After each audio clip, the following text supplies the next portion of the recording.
안녕하십니까. 반갑습니다. 시국이 방황의 시와라는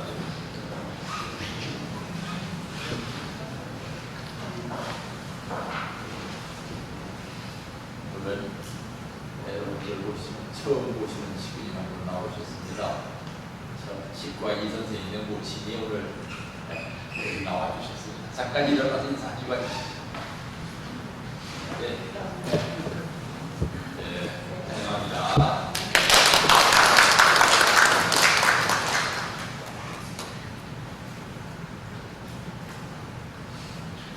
성경 말씀을 읽겠습니다. 민수기 13장입니다. 갈렙이 모세 앞에서 백성을 안전시켜 가로되 우리가 곧 올라가서 그 땅을 취하자.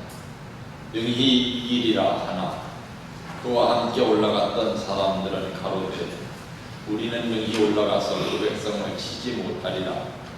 그들은 우리보다 강하니라 하고 이스라엘 자손 앞에서 그 탐지한 땅을 합평하여 가로되 우리가 두루 다니며 탐지한 땅은 그 거민을 삼키는 땅이요 거기서 본 모든 백성은 신장이 장대한 자들이며 거기서 또 네피림 후손 아낙 자손 대장부들을 보았나니 우리는 스스로 보기에도 메뚜기 같으니 그들의 보기에도 그와 같았을 것입니다. 오늘 본문을 중심 삼고 여러분과 함께 은혜 받고자 하는 말씀의 제목을 모르는 사람은 그렇다고요 라고 정해보았습니다. 조금 설교 제목 치고는 좀 이상하죠, 그죠? 그런데 왜 이런 제목을 정했는가 하면은 참부모님 말씀 제목이 그래서 그래요. 38선에서 청단까지 80리 길입니다. 그 길을 달밤에 가는데 그 일이 잊혀지지 않습니다. 얼마나 고단한지 이 사람은 보따리를 메고 가면서도 조는 거예요. 모르는 사람은 그렇다고요. 그러나 선생님은 한 발자국이 바쁜 거예요. 오늘 저녁 중으로 임진강 터까지 가지 않으면 안 된다 하는 그런 무엇이 있었습니다. 그럴 때에는 선생님이 비상작전, 비상조치를 하는 것입니다. 안테나를 최고로 뽑아보는 거라고요. 그 다음에 걱정이 뭐냐면 임진강을 건너가려면 물이 얼어야 할 텐데 그때 날씨가 추워져서 임진강이 얼어버렸어요. 이래가지고 아침 새벽같이 일어나 가지고 나섰던 거예요. 임진강이 얼어붙어서 결국 강을 건너가는데 내가 맨 마지막으로 건너갔습니다. 그로부터는 커트예요. 커트해가지고 전부 다 돌려보내는 거예요. 이래가지고 남한 땅에 왔어요. 역사편 천인에서 나온 책인 참부모님 생애도전에 나오는 말씀이었습니다. 여기서 우리가 생각해 보아야 할 문제가 무엇이냐? 우리는 우리의 실존을 알아야 됩니다. 실존이라는 말씀은 좀 어려운 말씀이죠. 내 실체를 알아야 된다 하는 거예요. 여기 이스라엘 민족이 가나안 땅에 정찰을 나갔어요. 전부 다 간 것이 아니라 일개 부족당 한 사람씩을 뽑아가지고 12명의 대표가 가나안 땅 정찰을 갔다 왔는데 갔다 와서 하는 얘기가 아이고 가봤더니 우리는 이 사막을 건너오느라고 거지새끼 꼴인데 저 사람들은 저 땅에서 얼마나 잘 먹고 살이 쪘는지 살도 쪘고 체구도 좋고 굳고 큰 성체 안에 들어앉아가지고 우리가 그 성을 어떻게 물어뜯어요? 택도 없어. 이런 거예요. 이 사람들이 사실이죠, 그죠? 사실이에요. 애굽에서 출애굽을 해가지고 여리고성 앞에 올 때까지 이스라엘 민족이 뭘 잘 먹었겠어요? 나하고 맨날 만나하고 며칠이나 먹었죠. 겨우 목숨이나 붙어있는 것이지 영양식이 아니에요. 그런데 그 땅 사람들은 먹을 거 다 먹고 성도 얼마나 깊게 쌓아놨는지 도저히 우리 힘 가지고는 공경을 못하겠더라 하는 것은 사실이에요. 그렇지만 이스라엘 민족이 모르고 있는 것이 있었어요. 그건 뭐냐? 늘 이야기하지만 두 사람이 만나면 그 자리에는 6사람이 있어요. 왜 두 사람이 만난 자리에는 6사람이 있느냐? 내가 생각하는 나가 있고 남이 생각하는 나가 있고 나도 남도 모르는 나가 있어요. 나가. 그러다 보니까 2, 3은 6. 두 사람이 있으면 6사람이 있다는 말입니다. 그러면 이스라엘 민족하고 여리고성 사람하고 사이에 어떤 6사람이 있었을까요? 생각해 보세요. 당시에도 아무리 사막을 건너갔다고 하지만 소문이라는 것이 무성합니다. 대개 소문이라는 것은 어때요? 뻥튀기가 되죠, 그죠? 이스라엘 민족이 홍해를 건너고 그 홍해를 건너기 전에는 애굽의 그 어마어마한 군사들을 다 물리치고 3대 권능과 십재앙으로다가 애굽을 굴복시키고 홍해를 건너갔다는 말입니다. 게다가 이스라엘에 몽둥이하고 돌팔매를 가지고 있는 군인들이 아말렉 쪽 군사들하고 또 싸워서 이겼어요. 그러니까 그 소문이 얼마나 여리고성 사람들한테 났을까요? 야, 그 이스라엘 민족은 여호와라고 하는 신이 보살핀다는데 그 여호와 신이 얼마나 대단하신지 애굽 왕국이 그때 애굽은 제국입니다. 보통 이제 요즘에는 그런 얘기가 좀 사라졌습니다만 보통 나라가 있고 제국이 있어요. 보통 나라는 컨트리라고 하고 제국은 엠파이어라고 합니다. 이 제국은 여러 나라를 합친 것보다 더 큰 나라를 제국이라고 해요. 그 제국을 무너뜨리고 왔다 이거예요. 그러니까 여리고성 사람들은 그 무성한 소문을 듣고 지금 이스라엘 민족이 다가온다니까 벌벌 떨고 있는 거예요. 그거를 이스라엘 민족은 모르고 자기 외모만 생각하고 있는 것입니다. 우리는 옷 입은 것도 꽂아줘 하고 얼굴도 세수도 제대로 못했고 우리의 애들도 못 먹고 저기 해가지고선 키도 쪼만하고 근데 우리가 저 여리고성에 살고 있는 저 네피림의 후손들 이 네피림이라는 창세기에도 나오는데 거인족입니다. 그 거인족을 어떻게 이겨? 자기의 실상을 모르는 사람들은 자기의 외모만 보지만 자기의 실상을 아는 사람들은 뭘 봅니까? 자기를 둘러싸고 있는 신, 자기의 배경을 본단 말입니다. 그 하나님이 자기를 보살펴주고 있다는 사실을 알지를 못하고 자기 외모만 보고 상대방 외모만 보니까 상대방이 어마어마해 보이죠. 그런데 사실은 그 안에 사는 여리고 백성들은 이스라엘 민족이 온다니까 지금 벌벌 떨고 있었어요. 그게 언제 증명이 됩니까? 나중에 여호수아와 갈렙이 12명 들어갔던 사람들은 다 죽고 난 다음에 두 사람이 정찰에 들어가죠. 그죠? 두 사람이 정찰에 들어갔더니 누가? 그 안에 살고 있었던 기생 라합이라는 사람이 기생은 소문에 빠릅니다. 왜 빠를까요? 술집에 모여가지고 사람들이 온갖 얘기를 다 하거든요. 그러니까 기생은 그 소문을 다 듣고 있었어요. 이스라엘 민족은 어마어마한 민족이란다. 그러니까 그 두 사람을 숨겨준 거예요. 왜 숨겨줬느냐? 이 두 사람을 숨겨줘야만 나중에 나도 살고 우리 가족도 산다 이거예요. 그래서 숨겨준 거예요. 그래도 그냥 숨겨준 것이 아니라 나중에 당신들이 이 성을 점령하고 나거든 나하고 우리 가족 좀 살려달라고 숨겨준 거예요. 그 덕분에 이 라합이 어떻게 됐습니까? 여호수아 장군이 서둘러가지고 보니까 야, 이 라합이 아니면 이 성을 점령할 길이 없었다 이거예요. 그래서 자기 후손하고 결혼을 시켜가지고 며느리를 삼는 겁니다. 기생을. 그래서 예수님이 다문화 가정의 후손이에요. 어디에 나와요 그게? 마태복음에 나오죠, 그죠? 모르는 사람은 그렇게 생각한다 이거예요. 아버님 말씀이 모르는 사람은 그렇게 생각한다 이거예요. 여기 나오는 김원태 선생님은 아버님의 수제자입니다. 제가 말입니다. 이날 송학생인데요.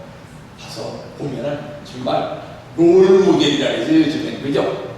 야, 정말 존경하는 분이 두 분이 있었는데 나도 저분같이 되고 싶다는 분이 두 분이 있었는데 김원필 선생님하고 유효원 협회장님이었어요.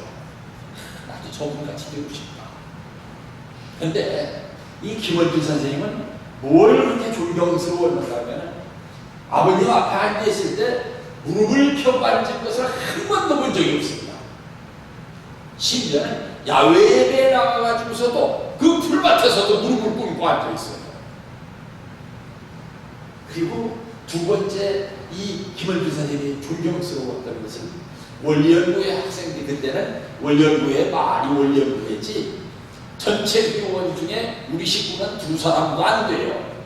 8사람 이상은 전부 세상 애들이에요. 그냥 그랬던 시절인데 원리연구회 수련을 한다니까 옛날 수청리 수련소 지은 지 며칠 되지도 않았던 때나 하여튼 원리연구회 학생들이 다 모였습니다.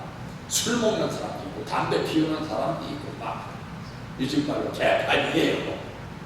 근데 그 개판인 학생들이 새벽 기도했다가 누가 나오시는가 하면 김원필 선생님이 나오시는데 그 말씀 듣는 시간만큼은 시원해져요. 아, 대단했어요. 왜냐하면 나오면 늘 말씀을 어떻게 하시는가 하면 여러분 꼭 우리 교회에서 막말하는 분들이 있습니다. 그분들이 뭐라고 하면 김원필 선생님 목소리가 안 들어도 내시 목소리야 이런 그런 목소리. 여러분 안녕하세요. 이러면서 이제 여자 목소리같이 시작을 하는데 시작을 어떻게 하는가 하면 오늘은 뭐에 대해서 말씀을 하게 되는데 뭐에 대해서 말씀을 하려면 키워드가 뭐다. 요즘에 키워드라고 했지만 옛날에는 키워드라고 안 하고 중심되는 단어라는 말씀을 쓰셨어요. 김을 선생님은 오늘 중심되는 단어는 뭐입니다. 이 테두리 안에서 말씀을 시작하겠습니다. 말씀을 시작하시면은 그 세상의 애들도 처음 신앙이라는 신자도 모르는 애들도 많은데 그 말씀에는 빨려 들어가 있어요. 왜 이렇게 김원필 선생님에 대해서 얘기를 하는 거면 김원필 선생님이 모르는 분이 아니라는 얘기를 한다는 거예요. 평양사범학교 학생이었었는데 참 아마 모르긴 몰라도 아마 평양사범학교에서도 그 정도 머리면 아마 공부 되게 잘하셨을 거예요. 그런 분이에요. 그런데 그분이 아버님이 가자 그러니까 따라오시는데 아버님 어떻게 하시는가 하면 아니 중시고 가도 충분할 것 같은데 뒤에 따라가는 사람이 보기에는 근데 밤새도록 걸어가고 낮에 안 쉬고 또 밤새도록 또 걸어가는 거예요. 그러니까 얼마나 피곤하시겠어요. 뒤에 따라오시면서 꾸벅꾸벅 자면서 오신다는 말입니다. 그 김원필 선생님은 지금 나중에 아버님이 이렇게 식구들 모인 자리에서 이야기하시면서 이 사람이 뭘 몰라서 그랬었다 이거예요. 김원필 선생님을 왜 그랬는가 하면 김 선생님이 아이고 선생님 좀 쉬어가면 안 됩니까? 좀 쉬어가도 될 것 같은데요. 어제 밤새도록 걸어왔고 낮에도 쉬지 못하고 또 걸어가고 있습니다. 그랬다 이거예요. 뭘 모르니까. 근데 아버님은 왜 밤새도록 걷고 또 낮에도 한숨 다니시고 또 하루 종일 걸었고 또 밤새도록 또 걸어가시느냐. 조금 있으면 임진강이 나오는데 그 임진강을 빨리 건너가지 않으면 길이 막힌다. 왜 길이 막힙니까? 지금 전쟁 중이에요. 여기 나오는 장면은 전쟁 중인데 유엔군들이 어디다가 진을 치고 있는데 일정한 시각까지는 피난민들을 건너오게 하지만 그 시간이 지나고 나면은 피난민도 못 건너오게 해야 된다는 말입니다. 왜? 지금 이제 중공군하고 전쟁을 해야 되는데 중공군이 그 뒤에 따라오는데 그 피난민 속에는 간첩도 끼어 있단 말입니다. 혹시 여러분 아십니까? 노근리 사건이라고 이야기 들어봤어요? 우리 정경수 일단 들어보셨죠? 노근리 사건이라고. 그 사건이 어떤 사건이었는가 하면은 미군이 전선을 지키고 있는데 피난민들이 꾸역꾸역 밀려오는 거예요. 근데 유엔군들이 보기에 틀림없이 그 피난민 속에는 간첩이 섞여 있어요. 전시의 간첩은 그냥 기밀을 알아가지고서 통보해주는 간첩이 아닙니다. 뒤에 와가지고 다리도 끊고 뭐 뒤에 와가지고 통신선도 끊고 직접 전쟁을 하는 간첩이에요. 뒤에 섞여 있다는 걸 아는데 고마로 오라고 하는데도 피난민이 계속 몰려온다는 말입니다. 그러니까 거기를 향해서 총을 쏘았다 이거예요. 그래놓고 그거를 몇십 년 동안 그 총 쏘았던 군인들이, 미군들이 그 민간인을 쏘았다는 양심의 가치 때문에 가슴 아파하고 있다가 기자한테 그 얘기를 털어놨더니 그런 일이 있었다 하고 기자가 계속 특필을 해가지고서 보도를 했고 그거를 공산주의자들이 이 세상에 미군들이 이런 못된 짓을 했다 해가지고 지금도 영동군의 노근이라는 데가 보면은 미군들이 이런 나쁜 짓을 했다고 막 전시 기념관을 만들어놨습니다. 어?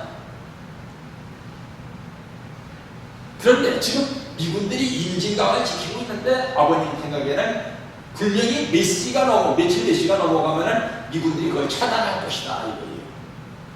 그래서 지금 밤 가리지 않고 계속 돌아가고 있는데 김원주 선생님은 그걸 모르시니까 선생님 좀 쉬었다 가시죠 하면서 따라오는 거야 이거예요.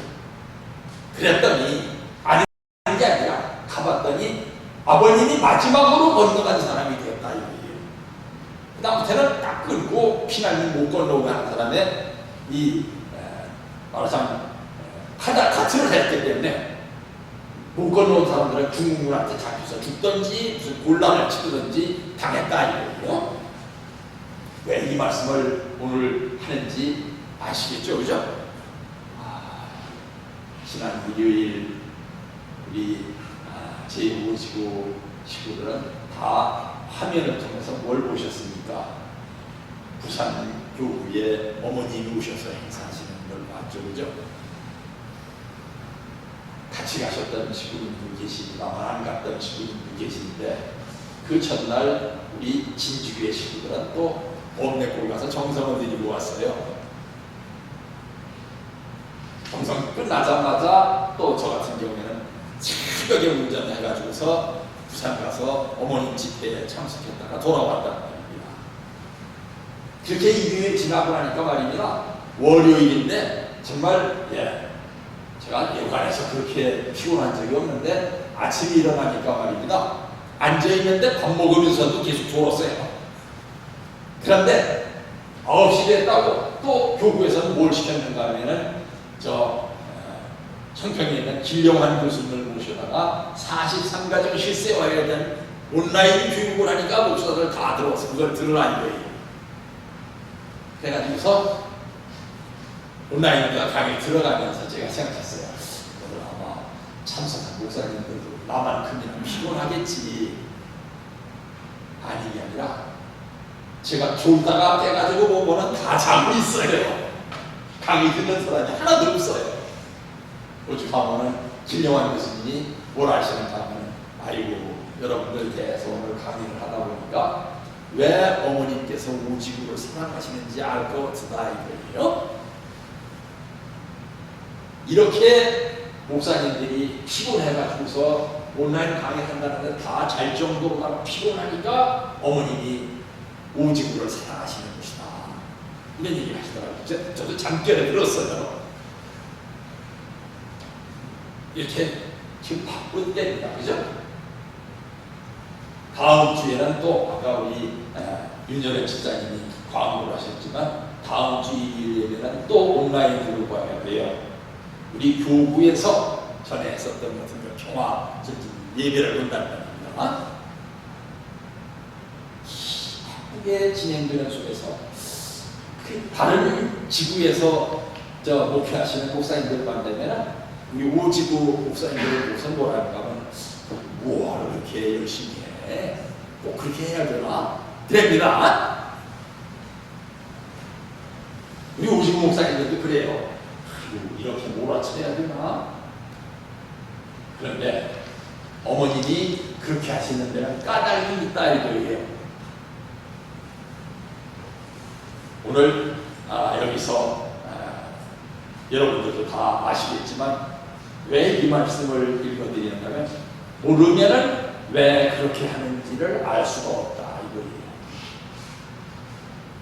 참 김원주 선생님도 대단하신 분인데 아버님이 왜 이러시는지를 몰랐다는 말입니다. 모르는 사람은 그렇다고요. 그러나 선생님은 한 발짝 위 바꾸는 거예요. 오늘 저녁 중으로 인진강턱까지 가지 않으면 안 된다 하는 그런 무엇이 있었습니다. 그럴 때에는 선생님이 비상작전, 비상조치를 하는 것입니다. 안테나를 최고로 뽑아보는 거라고요. 우리 이번에 부산 교구에 어머님이 오신다는 얘기를 사흘 전에 듣고 준비한 겁니다. 행사를. 저 큰 행사를 세상에 3일 전에 통보를 해주시다니 이게 말이 되나? 이렇게 생각할 수 있어요. 또 그 말씀 나오자마자 오지구의 교구장님들 다 데리고 지구장님이 범내에 가서 정성을 드리고 그날 저녁에 우리 진주교회가 또 정성을 드리려고 한 겁니다. 참 저로서는 영광이었죠. 야, 이런 정성을 말씀 들은 그날 밤에 바로 진주교회가 드리려고 하다니 참 큰 영광이다 하면서 참석을 했습니다. 그런 때에는 그 하늘에 물어보는 것이 중요해요.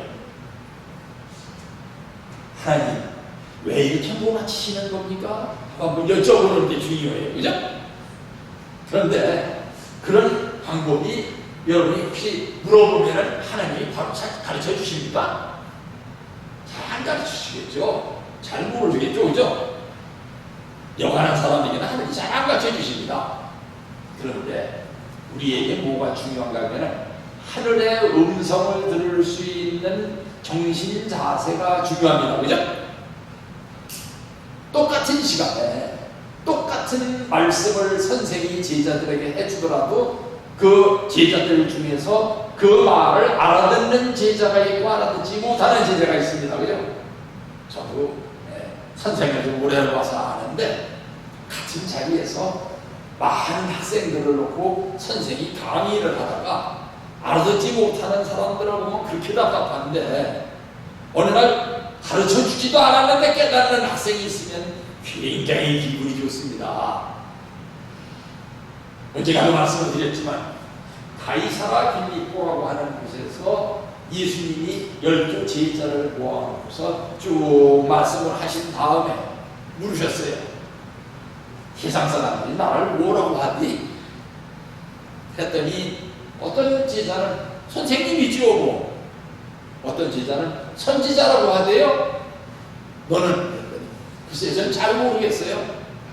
그랬는데 12번째까지 대답을 안 하고 있었던 제자가 이걸 꾹 다물고 있더니 너는 어떻게 생각하니? 그랬더니 그 12번째 제자가 대답을 했어요. 선생님은 메시아십니다.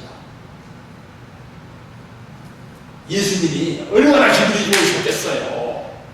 세상에 가르쳐 주시라 않았는데 아는구나.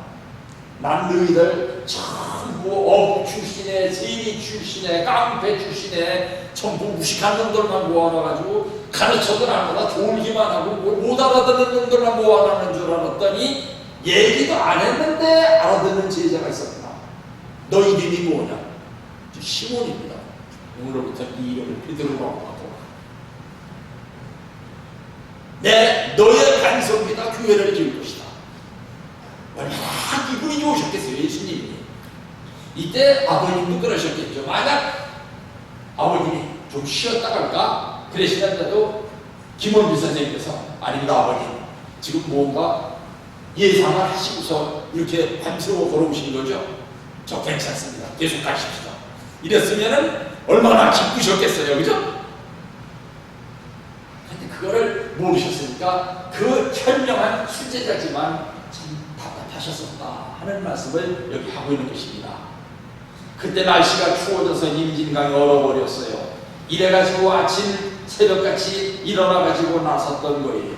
임진강이 얼어붙어서 결국 강을 건넜는데 내가 맨 마지막으로 건너갔습니다. 임진강 하면은 생각나는 게 또 있습니다. 이권사님, 그죠? 이권사님하고 그때 축복받고서 첫 해였을 거예요, 그죠?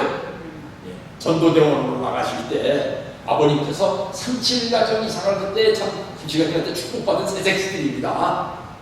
임지로다가 동원하시면서 임진강이 얼지 않도록 기도를 해라 그러셨습니다, 그죠? 임진강이 얼지 않도록 기도를 하라 하시면서 뭘 하셨냐면 하루에 통일의 노래를 5번씩 불러라 그러셨습니다. 왜 임진강이 얼지 않도록 기도하라 하셨는가 하면은 그때 얼마나 나라 정세가 영적으로 위태로웠는가 하면은 북한이 쳐들어올까 말까 하던 시절이라 이거예요.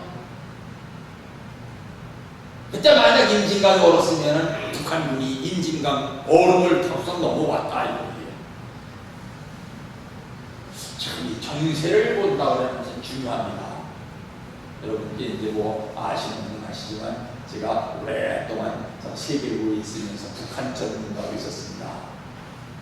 요즘에 와서 논문을 쓰면서 북한이 지금까지 했었던 민족해방 인민민주주의 혁명이라는 것을 김정은이 자기가 집권을 하면서부터 뭐라고 하냐면 거기서 인민을 뺐어요. 민족해방 민주주의 혁명이라고 바꿨어요. 근데 참 우리나라의 대학교 수련회 박사를 하는 사람이 얼마나 답답한가 하면은 제가 이제 논문을 쓰고 있으니까 내 얘기만 써가지고는 논문이 안 된다는 말입니다. 누구도 이렇게 얘기했다는 그 뒤에 두 손이 붙어야 돼요. 그래서 우리나라의 유명한 박사들 대부분 제가 다 아는 사람들입니다. 전화를 해가지고 뭐 세종연구소의 어떤 박사, 통일연구원의 어떤 박사, 대학 교수 누구 뭐 전화를 해가지고 이게 무슨 뜻인 것 같아요 했더니 똑같은 얘기예요. 그래서 그 중에서 저보다 젊은 사람한테 얘기해 줬습니다. 똑같은 얘기가 아니고 원래 68년에서 70년까지 68년이면 어떤 해예요? 김신주가 내려오던 해입니다. 그때까지 김일성이 민족해방 민주주의 혁명을 한다고 했다가 울진 삼척 사태, 1.2.1 사태, 또 무슨 사태, 게다가 통역당 뭐 사건 이런 거 다 실패한 뒤에 1970년에 제5차 당대회라는 것을 하면서 김일성이 그걸 바꿨어요. 오늘부터 민족해방 민주주의 혁명을 민족해방 인민민주주의 혁명이라고 한다. 그거를 40년이 지난 뒤에 김정은이 다시 민족해방 민주주의 혁명으로 바꿨다는 얘기는 무슨 뜻이에요? 또 옛날 김신주 사건 같은 걸 일으키겠다는 뜻 아니에요. 예. 그때 우리나라 박사들이 그 문자나 읽고 앉았지 역사를 꿰지를 못하고 앉았으니까 이게 뭔지를 모른단 말입니다. 답답한 얘기죠, 그죠? 이렇게 뭘 모르는 사람은 그렇다고요. 우리 지금 요즘에 와서는 그런 얘기를 우리 목사들도 잘 안 하고 있습니다만 옛날에 우리 성학생 시절에 참 우리 집사님, 권사님들이 젊으셨던 시절에 장로님과 젊으셨던 시절에 아버님께서는 늘 뭐라고 하셨습니까? 말씀, 인격, 심정이라고 하셨죠, 그죠? 말씀과 인격과 심정을 두시어서 우리를 일체가 되시 하심으로써 나의 맹세라는 데 나왔었습니다. 왜 말씀, 인격, 심정이라고 하냐면 알아야 된다 이거예요. 알아야 된다. 뭘 알아야 되느냐? 섭리의 흐름에 대해서 지금 보따리를 지고 선생님 뒤를 밤을 새워서 걸어가고 있는데 왜 이렇게 밤을 새워서 걸어가야 되는지를 아는 사람은 지치지 않는다 이거예요. 그런데 모르는 사람은 뒤에서 불평불만을 하다가 떨어져 나갈 수도 있단 말입니다. 이거 우리 선생님 따라가려면 죽었다 깨어나야 돼. 왜 그랬는지도 모르겠어. 나 이제 그만둘래. 이래야 된단 말입니다. 근데 말씀을 통해서 말씀을 깊이 공부를 하고 알고 있는 사람은 지치지도 떨어지지도 않는다 이거예요. 늘 말씀을 드리지만 어릴 때 찬멀미를 많이 했었던 사람도 어떻게 되면 절대 찬멀미를 안 하는가 하면 자기가 운전을 하게 되면 찬멀미를 안 해요. 왜 자기가 운전하게 되면 찬멀미를 안 합니까? 찬멀미 하는 사람은 언제 출발을 하는지 언제 갑자기 브레이크를 밟는지를 모르니까 아이고 언제 출발하지? 아이고 또 이러다가 멀미를 한단 말입니다. 그런데 자기가 운전하는 사람은 자기가 알고 브레이크 밟고 자기가 악셀에다 밟고 자기가 알아서 핸들 꺾고 그러니까 절대 찬멀미를 안 한단 말입니다. 그래서 말씀을 알아야 된다. 말씀을 아는데 그냥 말씀의 이 광대한 세계를 지금 이 순간에 적응해야 될 말씀이 어떤 건지를 어떻게 알 수 있습니까? 이 수많은 어마어마한 말씀의 세계에서 지금 현실에 딱 맞는 말씀이 뭔지를 어떻게 알 수 있어요? 그걸 많이 하기 위해서, 알기 위해서는 묵상을 많이 해야 돼요. 요즘에 우리 교회의 문화가 바뀐 지 얼마 안 됐죠, 그죠? 어머님께서 갑자기 말씀을 예배를 시작하기 전에는 꼭 묵상을 집어넣어라 하셨단 말입니다. 그러니까 묵상을 왜 하는지도 모르는 분들은 묵상 시간입니다. 그러면은 그냥 눈만 꼬목꼬목하고 앉아있을 수도 있고 어떤 분들은 좀 심하게 옆에 사람하고 얘기까지 해요. 옛날에 이요한 목사님이 제일 심하게 약간칠 때 공부를 하셨다면 시시덕거리지 말고 알았습니다. 시시덕거리라는 말씀이 무슨 말인지 알아요? 키키고 웃으면서 시끄럽게 떠들지 말아라 이 얘기예요. 시시덕거리지 말아라. 꼭 시시덕거린다.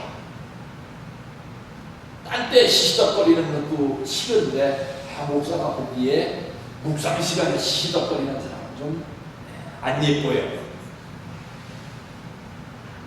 묵상 시간에 조용히 앉아가지고 허리를 곧게 펴고 고개도 딱 반듯하게 하고서 아무 생각도 하지 말아야 돼. 오로지 이 시간이 예배 시간이다. 하나님과 나와의 대화 시간이다. 그래서 마음을 잘 가라앉히고 있어서 식구님들이 분위기가 딱 목사가 올라가서 설교하기가 좋은 분위기가 되면 그날 참 예배가 은혜가 있다는 말입니다. 근데 시시덕거리고 왔다 갔다 하고 부스럭거리고 그러면은 그날 설교하는 사람도 애를 먹는단 말입니다. 그래서 묵상이라는 것을 집어넣으셨는데 그 묵상을 어머님께서 왜 하라고 하셨을까요? 이 빠르게 승리가 막 진행이 되는데 어머님이 막 금년 초부터 얼마나 멀어지셨는지 식구님들이 많이 힘드실 거예요. 그죠? 그럴수록 하나님께서 이런 일을 나한테 왜 하신다는 것을 알고 따라가는 사람은 지치지 않는단 말입니다. 알고 따라가려면 어떻게 해야 되느냐? 묵상을 많이 해가지고서 많은 말씀 가운데서 지금 딱 이 순간에 맞는 말씀이 뭔지를 딱 받아들일 수 있는 상태가 돼야 된다는 말입니다. 묵상을 많이 하는 분은 강하고 담대해집니다. 왜? 아까 요 내용이랑 같이 묵상을 많이 하는 사람 아마 여호수아와 갈렙은 묵상을 많이 했을 것 같아요. 그러니까 거기 가서 여리고성의 그 굳은 성체와 거기에 살고 있는 거인 장수들을 보면서도 떨지를 않았죠. 우리는 하나님이 함께 하시는 백성이라는 걸 알았으니까. 근데 묵상을 안 했다고 할 것 같으면 여호수아와 갈렙도 틀림없이 정찰 갔다 와가지고 아이고 돌아갑시다 했을 거예요. 그죠? 그래서 어머님께서 이때는 묵상을 많이 하도록 해라 하는 말씀을 하셨다는 말입니다. 자, 우리는 참 우리의 육안을 가지고는 감지하기 힘든 시대에 살고 있습니다. 역사상 전무후무한 이 후천개벽의 귀한 시대를 육신을 서로 한 오감에만 의지해 살고 있는 여러분의 눈으로는 직접 감지할 수 없는 것이 안타까울 뿐입니다. 하루속히 영적인 오감도 열려서 하늘의 섭리가 지금 이 시대에 어떻게 이루어져 가고 있는지를 확실히 인지하며 살 수 있는 여러분이 되기를 바랍니다. 여러분의 입장에서 보면 값없이 받은 이 천운의 때이지만 절대적 기준에서 설정한 섭리적 프로그램은 마냥 여러분을 기다려주지 않는다는 점을 명심하십시오. 청하신경에 나오는 아버님의 말씀인데 요즘에 어머님이 많이 하시는 말씀이죠. 하늘을 기다려주시지 않는다. 더 이상. 그 다음에는 제가 여러분에게 많이 들려드렸던 말씀을 또 오늘 들려드리겠는데요. 요즘에 어머님 섭리 시대가 됐다 그러니까 아버님 자서전은 안 보시는 분들이 많은 것 같아요. 아버님 자서전도 많이 보시기 바랍니다. 자서전에 보면 48페이지에서 49페이지에 나오는 말씀인데 저는 이 말씀을 100번, 1000번 읽어도 은혜가 있어요. 여러분들 아마 우리 식구들 중에서 아이고 또 저 얘기야 하는 분들이 계실지도 모르겠어요. 소를 사랑하면 소가 보이는 법입니다. 왜 여기서 하필이면 소라고 했는가 하면 불교에 가면은 사람이 구도 생활, 도를 닦는 생활을 하는 것을 소를 찾아가는 길이라고 얘기합니다. 소 찾아가는 길이라고. 그래서 소예요. 소를 생각하면 소가 보이는 법입니다. 여러분도 말입니다. 앉아서 묵상을 하시면서 우리 마음을 모아가지고서 하늘 부모님과 천지 천부님만 계속 생각하시다가 잠이 들어오세요. 그러면 꿈속에 누가 보이겠어요? 천부님이 보이겠죠, 그죠? 그런데 잠자리에 들면서도 아이고 내일 나가가지고서 무슨 일을 해야 되는데 어디다가 씨를 뿌려야 되는데 내일 나가서는 뭐를 해야 되는데 아이고 나가가지고서는 혹시 뭐 했다가 돈 못 벌면 어떡하나 무슨 뭐 어떡하나 세상 잠깐 일만 생각하다가 잠이 들면 꿈속에 아주 나쁜 일이 보이겠죠. 근데 참부모님을 생각하고 섭리를 생각하고 하늘 부모님을 생각하면서 잠이 들면 틀림없이 참부모님이 보인단 말입니다. 꿈에 훌륭한 사람이 보이는 것은 그 이튿날 좋은 일이 있을 징조입니다. 이 세상에서 제일 힘이 센 건 사랑이요. 어떤 사람이 제일 힘이 세냐? 제일 큰 사랑을 하는 사람이 제일 힘센 사람입니다. 제가 참 학생들을 오래 지도를 했었기 때문에 참 일본에서 지금 6,500가지 축복을 받고 지구장으로 있는 분 뭐 이런 분들 다 옛날에 제가 가르쳤던 학생들인데 어느 날 제가 이제 학사에 교부장을 했었던 지 한 15년이 지났는데 어쩌다가 세계일보 주차장에서 그분들을 만났어요. 그랬더니 와가지고 그 15년이 지난 그때 와가지고 사는 얘기가 그때 말입니다. 교부장님 어떤 물건은 제일 그 물건을 사랑하는 사람이 그 물건의 주인이라고 하셨는데 그게 무슨 뜻이에요? 전 그런 얘기 했었던 4일주차 잊어버렸는데 그게 무슨 뜻인지는 어떻게 기억하겠어요?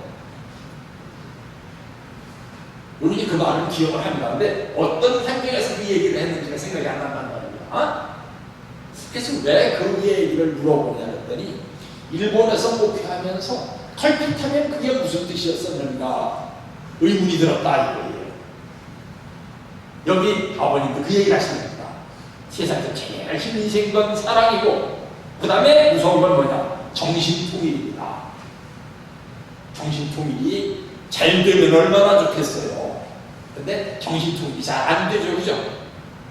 교회 나오셔가지고 자 앞에서 사회 보시는 분이 자 이제부터 예배 시간이니까 잠시 묵상하겠습니다. 그래서 묵상을 하라고 눈을 감았더니 온갖 잡념이 다 떠오르는 거예요.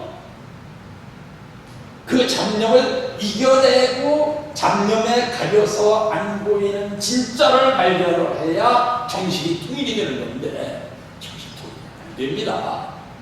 아버님 컬핏하면 뭐라 하셨어요? 지상에 계실 때 너희들 마음과 몸이 하나 되느냐고 물으셨죠, 그죠? 정신 통일이 하나 되는 게 참 중요한데 정신 통일이 잘 안 돼요. 여기 정신 통일을 하는 법을 가르쳐 주시고 있습니다. 마음을 침착하게 가라앉히면 마음 깊은 곳에 마음이 가라앉는 자리가 있습니다. 그 자리까지 내 마음이 들어가야 합니다. 내 마음이 거기에 들어가서 자고 깰 때에는 정신이 아주 예민해집니다. 내가 하루 종일 하늘 부모님과 천지 참 부모님, 그리고 섭리, 그리고 교회 생각 이런 거를 하다가 잠이 들면은 그 이튿날 아침에 일어날 때 머리가 개운하다 이거예요. 근데 아이고 내일 또 어디 가서 무슨 일을 해야 되고 뭐를 해야 되고 세상 복잡한 얘기 더러운 생각을 다 하다가 잠들고 아침에 깨어나면 머리가 우지숭숭하고 어지럽고 몸은 뻑적지근하고 어지럽고 그러면은 뭐 생각도 잘 안 나고. 그런데 늘 하늘 부모님 천지 참 부모님을 생각하면서 잠이 들었다가 깨면은 머리도 깨끗하고 몸도 가뿐하다 이 말씀이에요. 그러면서 어떻게 되느냐? 무슨 일이 있을지도 알게 된다 이 말씀이에요. 바로 그때 잡다한 생각들을 물리치고 정신을 집중하면 모든 것이 통합니다. 의심이 나면 지금이라도 당장 해보십시오. 근데 사실 마음을 가라앉히고 더 이상 안 가라앉는 자리까지 내려가서 거기에다가 내 마음을 집중시킨다는 이게 쉽지 않습니다. 이걸 쉽게 하려고 뭘 알고 있습니까? 여러분들이 경배를 100번을 드린다느니 뭘 한다느니 하는 게 다 뭐하기 위해서 이 마음을 가라앉히는 걸 쉽게 금방 가라앉히고 그래서 정신을 예민하게 할 수 있도록 준비를 잘 하기 위해서 경배를 많이 하고 기도를 많이 하는 거예요. 그거 많이 했었던 사람들은 정신통일이 쉽게 됩니다. 의심이라면 지금이라도 당장 해보십시오. 이 세상의 모든 생명은 그들을 가장 사랑하는 데에 속하려 합니다. 이 얘기는 뭐냐면 하나님도 자기를 제일 사랑하는 자신에게 속하려 하신다 이 말씀이에요. 우리가 하나님을 참 늘 기도할 때마다 존귀하신 하늘 부모님, 사랑하는 천진 참 부모님 그러면서 사실 하나님을 존경하게도 생각을 안 하고 사랑하지도 않으면서 입으로만 그랬다. 그러면 하나님이 우리가 안 들어오시겠지만 정말 그 사람은 먹고 자고 일하고 무슨 순간에도 하늘 부모님과 천진 참 부모님이 자기 옆에 계신다는 것을 잊지 않는 사람이다. 그러면 하나님이 들어가시겠죠, 그죠? 그러니 진정으로 사랑하지 않으면서 소유하거나 지배하는 것은 가짜이므로 언젠가는 토해내고 맙니다. 입으로만 사랑없는 참 부모님, 존경하는 하늘 부모님 이라는 사람은 지금 받은 복을 언젠가는 토해내야 됩니다.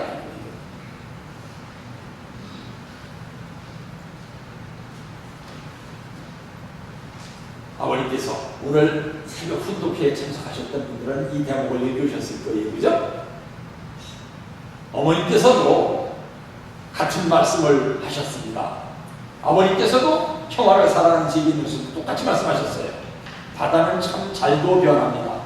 사람의 마음이 조변석게 한다고 하지만 바다는 시각각으로 변합니다.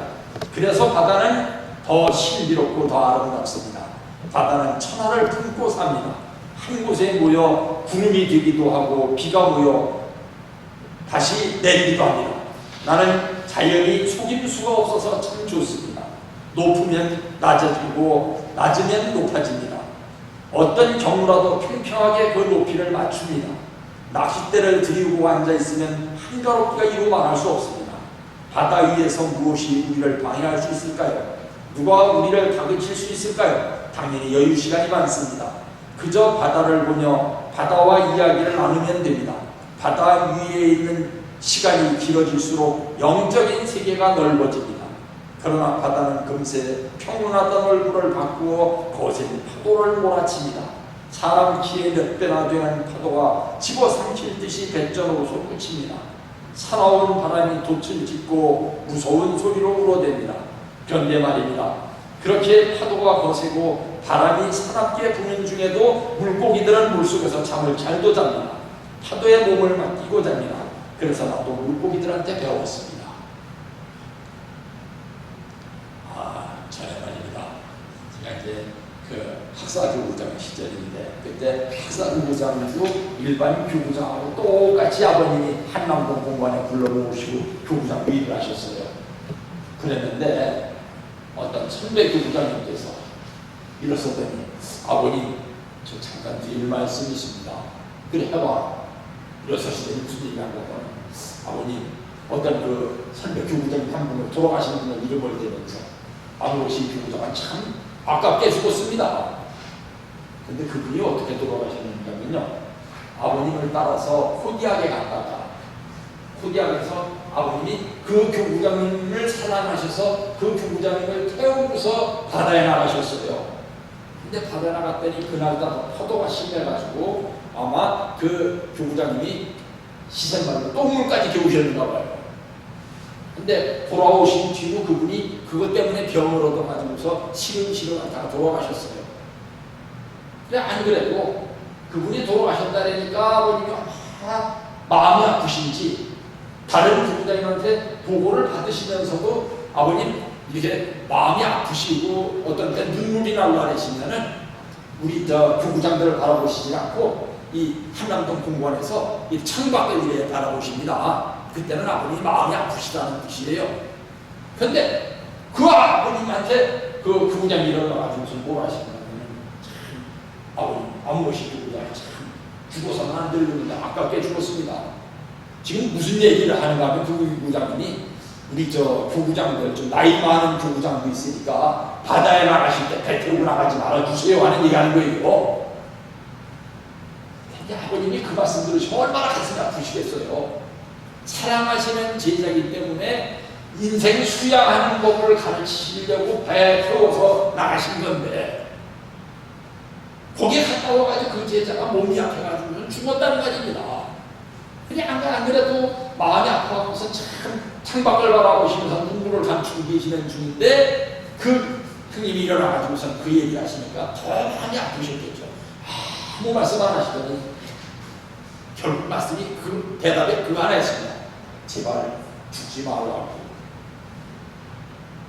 그렇게 해서 이 아버님 그때 수련이라고 해가지고서 수많은 사람들을 후기하게 불러가지고 배 태워내버려가지고서 그 낚시질을 시키셨는데 세상에 그때 들 생각이 그랬습니다. 낚시가 무슨 수련이야. 수련이면은 뭐 데려다 놓고 좀 말씀을 해주시든지 원리 강의를 하든지 뭐 기도를 하든지 그래야 수련이지. 낚시가 무슨 수련이야. 낚시 큰 수련이에요. 따라서 원리 말씀을 듣는 것도 중요하지만 그 들은 원리 말씀을 묵상을 통해 가지고서 하나로다가 만들어야 되는데 이 창구 원리에서부터 참 이 대립문의까지 그 깊고 깊은 막 어떻게 참 복잡한 원리 말씀을 하나로 깨우칠 수 있는 순간이 그런 순간밖에 없다는 말입니다. 그래서 데리고 나가는데 거기 데리고 나가지 말아달라 하니까 참 마음이 아프신 거예요. 그래서 오늘 어머님 말씀에 이런 말씀이 나오는 것입니다. 바다로 나가세요. 바다에 하나님의 말씀이 있습니다. 청년들은 꼭 새벽에 일어나 무릎까지 오는 투박한 장화를 신고 얼음처럼 차가운 겨울바람을 맞으며 먼 바다로 나갔습니다. 온 천지가 파란 물밖에 없는 바다 한가운데서 여자나 할리벗을 잡기 위해 사출을 벌였습니다. 할리벗은 광어라고도 부르는데 주로 수심이 깊은 바다에 엎드려 사는 물고기입니다. 나는 후디에게서 90kg이 넘는 할리벗을 낚았습니다. 제가 76kg이니까 아마 저보다도 더 무거운 큰 광어를 낚을 수도 있죠. 어머님이 그렇게 큰 물고기를 낚아 올려 배 위에 놓으면 배바닥을 치는 요동이 대단합니다. 세워놓으면 여자 3사람이 뒤에 숨어도 안 보일 정도입니다. 울음소리가 얼마나 요란한지 모릅니다. 밤이 이슥해서야 돌아오면 몸은 파김치가 되었으나 마음에는 희열이 가득했습니다. 물고기를 한 마리도 잡지 못했다 해도 인내심과 험한 파도에 대한 도전과 극복, 자연의 이치를 배웠기 때문입니다. 나는 그것을 알래스카 정신이라고 불렀습니다. 청년들이 백포를 이루고 싶다면 바다로 나가야 됩니다. 요즘에 말입니다. 그렇지만 저도 어머님 손 시대가 됐는데 어머님을 보면 괜히 위태로워 보였어요. 왜? 건강하시지도 못한데 연세도 많으시고 세 번째 솔직히 말해서 여자분이신데 이 참 험난한 손길을 어떻게 감당해내시나. 근데 그건 어머님 우리가 몰라서 그래요. 그죠? 아버님을 모시고 북극의 수도를 상대로 싸우면서 나시지를 하셨던 분입니다. 뭐 진주교회장 정도는 그 밑에 개미예요. 그 파도 위에서 나가서 말이다. 그 갔다 오신 그 선배님들 얘기 들으면 그 배를 타고서 정말 그 파도가 치고 있는 아버지 소리밖에 안 나온대요. 왜 그런지 아시겠죠, 그죠? 파도 칠 때는 아버지 소리밖에 안 나온대요. 그 아버님 타고 나가서 낚시하는 배가 그 넓은 대양에 갖다 놓으면은 가랑잎 같답니다. 근데 거기에서 파도와 싸우면서 아버지는 나와 하나님이 일체라는 것을 실감을 하신단 말입니다. 그러니까 그렇게 수련하신 터에 누구를 만나러 가셨습니까? 고르바초프도 만나셨고 김일성도 만나셨는데 고르바초프 만났을 때 얘기는 아버님이 그런 얘기를 안 하시는데 나중에 김일성 만나보자고 얘기를 해주시는데 참 기가 막히더라고요. 거기 나오는 얘기가 우리가 그냥 보면은 그냥 평범한 얘기입니다. 김일성이 내가 몸 잡았었다 그러니까 나는 한입 잡았었다 그러시고 뭐 내가 거기서 백두산 40도 영하 추위에서 견뎌낸 사람이라니까 나는 파도를 견뎌낸 사람이라 그러고 그게 뭔가 하면 쉽게 말하면 기싸움이. 근데 김일성이 아버님은 나는 그렇게 했었다 그러시니까 자랑을 하다 나중에 내키가지고 무릎을 꿇은 거예요. 아 그렇습니까? 대단하시네요. 그러니까 김주석 선생 나하고 나중에 그 코디아 성에 한번 낚시질하러 갑시다 했더니 가야지요. 이렇게 무릎을 꿇은 겁니다. 그걸 보면은 아버님이 왜 낚시질을 하셨는지가 또 이해가 가는 거예요. 그죠? 근데 거기에 나가서 코디아에 가서 수련 받고 왔다 그러면서 왜 낚시질을 시키셨는지도 모르고 왔다 하면 괜히 고생만 하고 온 거예요. 그죠? 근데 어머님은 거기서 아버님 가실 때 거기 따라 나가셔가지고 똑같이 그 북태평양 파도와 싸우면서 낚시질을 하시고 단련되신 분이란 말입니다. 그러니까 뭐 세상에 시시한 일 보고 겁이 나시겠어요? 안 나시겠어요? 아무것도 아닌 거예요. 그러니까 저렇게 담대한 일을 하시죠. 그러니까 뭐 어느 날에 국가원수 만나가지고서도 내가 독생이라고 분명하게 얘기하시니까 거기에 그 나라의 국가원수들이 막 기가 죽는 거예요. 그러니까 선지가 이루어지는 것이죠. 그죠? 왜 이런 말씀을 드리는가 하면 우리도 그렇게 되어야 되지 않겠느냐 하는 것입니다. 우리도 누구를 만나서 전도를 할 때 어머님이 어떤 대통령 만나서 내가 독생이라고 하셨던 것처럼 당당하게 그 사람하고 대하게 되면은 없던 지혜도 생겨나는데, 그죠? 근데 아이고 저 사람은 어떤 사람인데 저 사람 아이고 무서워라 이러고서 만나면은 있었던 지혜도 사라집니다. 그죠? 누구처럼 여리고성 앞에서 10사람의 보고했었던 사람들처럼 그래서는 안 된다는 말이에요. 그래서 어머님께서 우리에게 뭘 하라고 자꾸 말씀하시느냐? 묵상을 많이 해라. 묵상을 많이 해라. 묵상을 하면은 강하고 담대해지고, 강하고 담대해지면 지혜도 생긴다. 그러면 누구를 만나든지 영적으로 승리할 수 있다 하는 얘기를 우리에게 여기서 가르쳐 주시는 것입니다. 밤이 이슥해져서야 돌아오면 몸은 파김치가 되었으나 마음에는 희열이 가득했습니다. 물고기를 한 마리도 잡지 못했다 해도 인내심과 험한 파도에 대한 도전과 극복, 자연의 이치를 배웠기 때문입니다. 나는 그것을 알래스카 정신이라고 불렀습니다. 청년들이 백호를 기르고 싶다면 바다로 가는 길이다. 우리가 저도 이제 정말 내년이 이제 정년이라 생각합니다. 살아가니까 가끔 주를 돌아다 볼 때가 생깁니다. 주를 돌아다 보면 어떤 생각이 드는가 하면 여러분께 지금 보여드리는 이런 그림 같은 생각이 들어요. 동그라미가 갑자기 사각형으로 바뀌고, 사각형이 또 전에는 동그라미가 빨간 동그라미에서 이거는 녹색 동그라미고, 이게 또 삼각형으로 바뀌고 또 동그라미로 바뀌고, 이게 무슨 뭐를 상징하라고 이런 말씀을 드리는가 하면, 내가 지금까지 목표를 하면서 살아오는 모든 삶의 도전, 신앙의 도전이 기적의 연속에서 섭리의 수레바퀴는 기적의 징검다리만 건너서 나를 찾아가는구나 하는 생각을 하게 됩니다. 좀 말이 좀 어렵지만 우리 이은장은 무슨 뜻인지 아시죠? 그죠?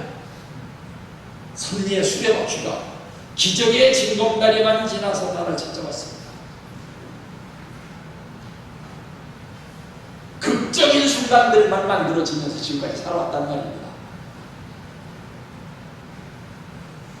기적이란 우리 아버님 말씀 뜻길에 나오는 내용입니다. 기적이란 과학적인 원리는 있으되 시간을 단축시켜서 일시에 일어나는 현상을 기적이라고 합니다. 기적이라는 것이 우연히 만들어지는 것이 아니다 이거요. 그 기적이 만들어질 때까지는 그만큼 정성을 들였고, 그 정성이 쌓이고 쌓였었던 내용들이 어느 날 갑자기 나타나니까 그걸 기적이라고 하는데, 그 기적의 뒤에는 기적이 일어날 만한 역사가 있다 이거예요. 그만한 정성을 들여야 기적이 일어나는 것이다. 우리 지구자님 가만히 계시죠? 신체성신 참고를 일어나는 기적이 일어나고, 우리가 참고인을 만나지는 못하니까 기적이 안 일어나죠. 참고인을 만나면 기적이 일어난다. 네, 이 말씀을 드리면서 오늘 말씀을 가르치려고 합니다.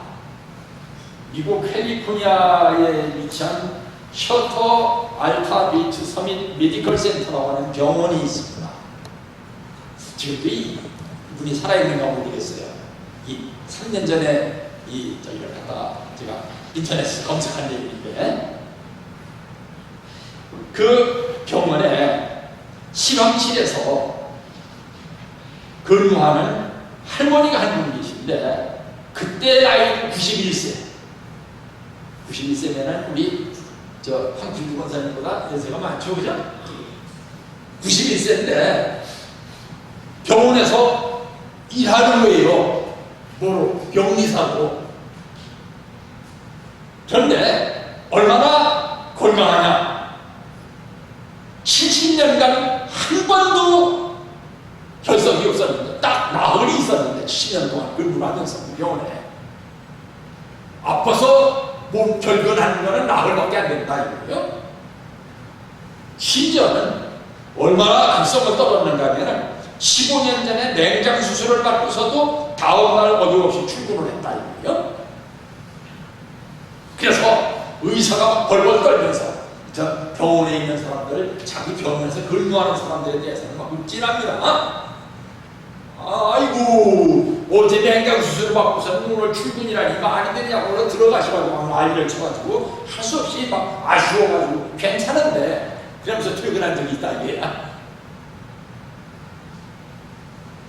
하루에 몇 마일을 자동차를 운전을 안 하고 걸어서 출퇴근을 한대요.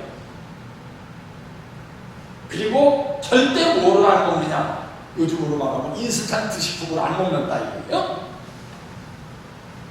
미국 살면서 햄버거 같은 거 안 먹는다는 거는 완전히 별종입니다. 그런 거 안 먹는다 이거예요. 직장일을 하는 것 외에는 정원을 가꾸고 재즈를 듣는 것이 취미다 이겁니다. 그리고 영원히 일하고 싶다, 그런 마음을 가지고 있으니까 몇 살까지 병원에서 병사로 근무하는, 그때가 91살인데도 변함없이 정시간에 출근하고 정시에 퇴근하고 할 일 다 하고 그렇게 살았다 이거예요. 왜 이 말씀을 들려드립니까? 우리가 신앙생활을 하면서 묵상을 하면서 오늘 있는 섭리가 왜 나에게 다가온 섭리인가를 알면서 살아간다면 이렇게 살 수 있다 이거예요. 늘 말씀드리지만 신앙은 뭐라 그랬습니까? 나에게 다가온 선일을 하나님의 뜻으로 받아들인다 이거예요. 나에게 무슨 일이 일어나든지 어떤 나쁜 일이 일어나더라도 이건 하나님이 나를 위해서 베푸시는 섭리적 사랑이다라고 받아들인다. 두 번째, 내 기도는 하늘이 반드시 들어주신다는 신념을 가지고 산다. 내가 하나님 이런 일 하게 해주세요. 그럼 해주시고, 이런 일 하게 해주세요. 해주시고, 제가 이런 위기에 처했는데 하나님 구해주세요. 그럼 구해주시고, 해주신다. 내 기도를 들어주신다. 이런 신념을 가지고 사는 사람은 어디에 가더라도 강하고 담대하다. 세 번째, 그 하나님을 내 마음 가운데 모시고 산다. 모시고 산다는 거 중요합니다. 자식이 출세했다고 해서 다 부모하고 같이 사는 게 아닙니다. 어떤 경우에 보면 출세한 자식이라서 오히려 부모를 이별하고 사는 경우가 많습니다. 우리나라에 그런 일이 있었다래죠. 옛날 얘기입니다. 땅을 팔아서 자식을 서울에 있는 대학을 보내놨더니 어느 날 그 아들이 친구를 데리고 집에 놀러 왔어요. 근데 들에서 허리가 꼬부러져서 일하는 아버지를 가리키면서 친구가 물었습니다. 저 노인은 누구시냐고. 그랬더니 이 아들이 그 농부가 자기 아버지라고 고백하기가 부끄러우니까 우리 집에서 일하는 일꾼이라고 했거든요. 아들이 출세했다고 해서 다 부모하고 같이 살 수 있는 게 아닙니다. 우리 가정맹세 2절에 나오죠. 개인으로서는 또 가정으로서는 국가로서는 나오다가 세계에서는 성인, 천주에서는 성자의 가정의 도리를 완성할 것을 맹세하나이다. 이거 가르치면서 아버님이 무슨 말씀을 하셨는가 하면 그런 말씀을 하셨어요. 성인이 됐다 해서 다 성자가 되는 게 아니다. 세상에 존경받는 성자가 하나님 앞에 세상에 존경받는 성인이 하나님 앞에 성자가 되지 못하는 수가 있다 이거예요. 우리가 성경에서 대표적으로 이런 케이스를 있는 사람이 누굽니까? 세례 요한이죠, 그죠? 세상에 얼마나 존경받던 사람인데 메시아가 아니냐고 다른 사람들이 와서 질문을 하던 그런 성인인데 예수님이 오시니까 예수님을 빼시는 거예요. 그러니까 예수님이 뭐라 했습니까? 땅 위에 여자가 낳은 자 중에 세례 요한보다 큰 자가 없다. 참 훌륭했었다. 그런데 그 세례 요한이 죽어서 영계에 가면 가장 낮은 자리에 들어가야 될 것이다. 왜? 세상에 예수님을 몰라갔단다니까. 그 성인이 성자가 못된 거예요. 여러분은 성인은 못되더라도 성자가 되시는 우리 진주가정교회 식구들이 모두 되시기를 참 부모님의 이름으로 축원합니다. 함께 기도하시겠습니다. 하늘 부모님, 천진 참 부모님, 오늘은 모르는 사람 저렇다고 하는 제목을 가지고 예배의 한 시간을 대신하였습니다. 저희가 알지 못한다 할지라도 알지 못하는 내용을 마음으로 깨달을 수 있도록 인도하여 주시옵소서. 우리가 이 세상의 많은 지식, 어떤 세상의 많은 지식인보다 더 많이 어떻게 알겠습니까? 그렇지만 사람에 대한 늘 깨달음으로 모든 것을 알 수 있도록 기도에 힘쓰고, 특히나 요즘에 참 어머님께서 우리에게 가르쳐 주시는 묵상에 힘씀으로써 무언중에 깨달아 알 수 있도록 인도하여 주시기를 간절히 빌고 원하옵고, 그리하여 이 섭리적으로 귀하고 또 너무 바쁘고 또 바쁜 이 시대를 승리할 수 있도록 인도하여 주시기를 간절히 빌고 원하오면서 이 모든 말씀을 축복 중심 가정 예수의 이름으로 보고드려 싸움나이다.